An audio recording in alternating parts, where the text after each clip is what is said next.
Kita ke informasi lain, saudara. Salah seorang staf Universitas Islam Negeri Alauddin Makassar berinisial M dikabarkan meninggal dunia karena syok disebut terkait kasus uang palsu.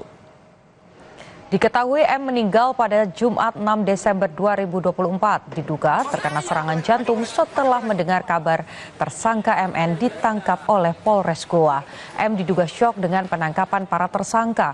Kapolres Goa AKBP Reonal Simanjuntak menyebut pihak kepolisian tidak akan melakukan tindakan perkara terhadap M. Statusnya juga kan belum kita naikkan sebagai tersangka. Belum.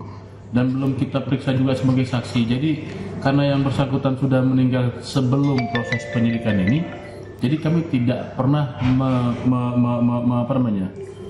memperdalam lagi atau tidak mengaitkan lagi yang bersangkutan almarhum dengan perkara ini. Ya, jadi kayak fokus pada yang masih ada, tidak berpengaruh sama sekali dengan yang lainnya. Sebelumnya polisi berhasil membongkar praktik produksi uang palsu yang melibatkan petinggi kampus UIN Alauddin Makassar.